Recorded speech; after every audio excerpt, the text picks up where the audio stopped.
Well, you can wrap it in maroon and white. New overnight, legendary Mississippi State announcer Jack Crystal has passed away. Details coming up. We need to send a message in this community that we sick and tired of gun violence. Pushback from Mississippi's first ever Second Amendment weekend. The protest against the tax-free holiday on guns and ammo. 16 WAPT News continues right now. This is 16 WAPT News, live at 6, Jackson's #1 news.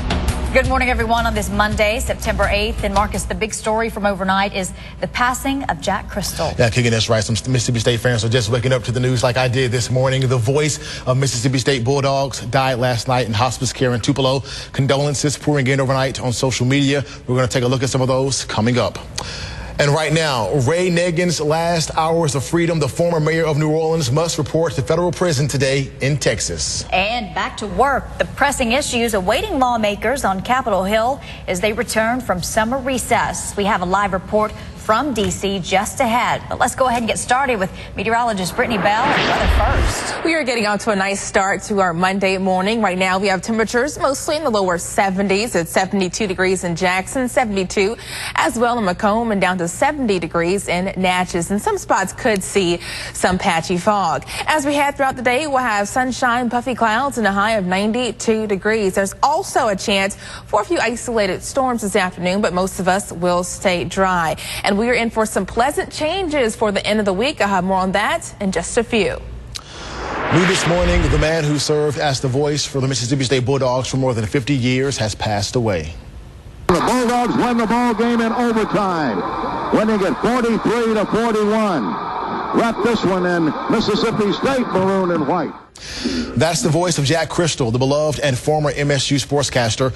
He was at a hospice care in Tupelo where he had been battling complications with kidney disease and cancer. Crystal served as the voice of the Bulldogs from 1953 to 2011. He was 88 years old when he passed away. And people are taking to social media to share their condolences and memories for the legendary broadcaster. MSU's athletic director Scott Strickland shared the news of Crystal's passing on Twitter last night. Hail State shared a tweet with the hashtag "Wrap it in maroon and white," Crystal's signature phrase.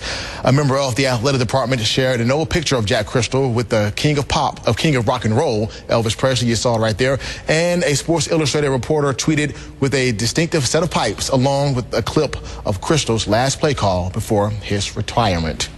More on the passing of Jack Crystal coming up this morning. Also new this morning, the founder of Chick-fil-A passed away. A spokesperson says S. Truett Cathy was surrounded by family members at home. The 93-year-old opened his first restaurant in Atlanta back in 1946 and eventually founded Chick-fil-A back in 1967. Well, today you have a chance to get a job at a new metro area restaurant. 16 WAPT's Emily Alexander joins us live from Ridgeland with a job fair set to start in just a few hours. Emily?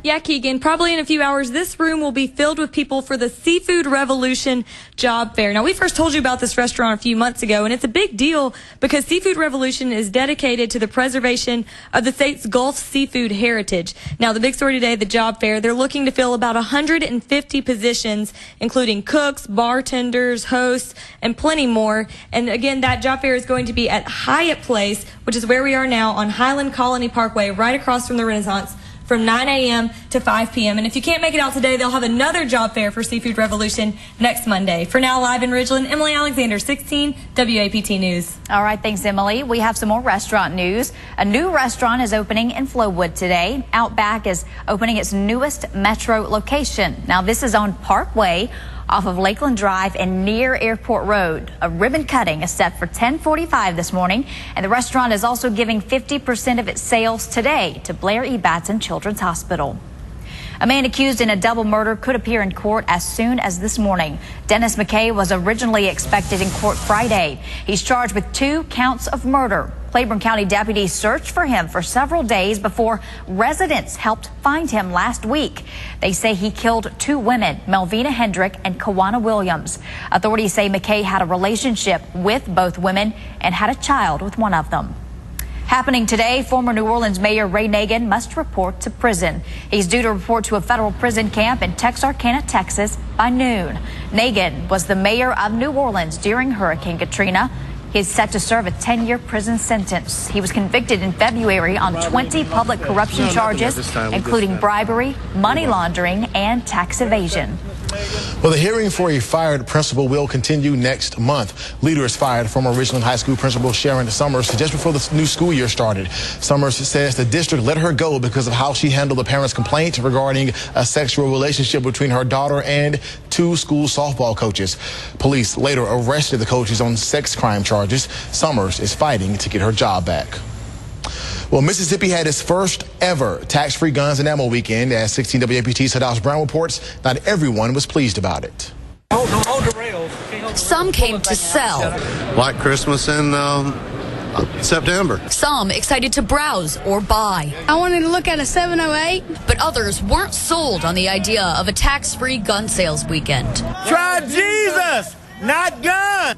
Hinds County Supervisor Kenneth Stokes protested outside the Mississippi Trade Mart Sunday on the final day of Mississippi's first ever Second Amendment holiday. We need to send a message in this community that we sick and tired of gun violence, and we sick and tired of having all these funerals. Stokes says he's worried more guns means more crime. We do believe that gun runners get guns here at these gun shows, take them and sell them in these inner city neighborhoods, get them to dope boys. Then we do our best to be able to make sure that the people that do those type of things do not receive guns from here. Milstead says they do background checks and screenings before they let somebody walk off with one of these, but it's also about trusting the customer. As far as once, the people that get the guns in their hands, once they get outside of here, unfortunately that's out of our hands. It comes down to the type of person and the integrity that they have as a person. Vendors say as far as they could tell, the protests did not hit their payout from the tax-free weekend. We've seen an incredible job. Everybody's doing well. I'm going to say it's up 30% for our business. I mean, it's been a good weekend.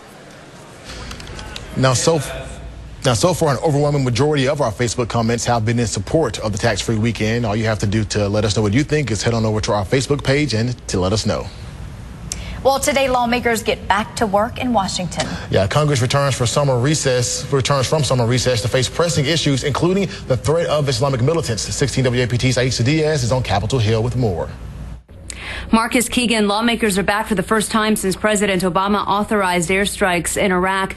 Now the focus turns to Syria and the possibility of another government shutdown. President Obama announced he's meeting with congressional leaders tomorrow to break down his strategy against the militant group known as ISIS or ISIL. The president is also giving a speech to the nation on Wednesday. What I'm going to be asking the American people to understand is, number one, this is a serious threat. Number two, we have the capacity to deal with it. Here's how we're going to deal with it. President Obama gave the green light to U.S. military airstrikes in Iraq while Congress was in recess. If the president now decides to go after Islamic militants in Syria, lawmakers from both sides want him to take the issue before Congress. But analysts say the president may not seek congressional approval. Obviously, the president went to Congress to try to get authorization for airstrikes in Syria a year ago. That kind of fell on its face because lawmakers were reticent to make that vote. I think the White House is very wary of doing that again. Lawmakers will also work on a resolution to keep the government funded through at least the end of the year. That needs to pass by the end of this month, or it could be a repeat of last October. Analysts say Republicans have more to lose than Democrats if the government shuts down. Going into another government shutdown, while it might appeal to their base, would really put them at risk with some of those moderate and independent voters that have been trending more and more towards them. The return to Washington is brief. Lawmakers are here for a couple of weeks before going back home to campaign for the midterm elections. In Washington, Aisha Diaz, 16 WAPT News. Now, both the Senate and the House will reconvene this afternoon. All right, taking to the streets in the name of faith while the mayor and others walked the capital city. And let's take a live look outside at Pearl this morning from our Haley Tower Sky Cam. It is 6:09 this morning. Brittany Bell has your full forecast after the break. You're watching 16 WAPT News.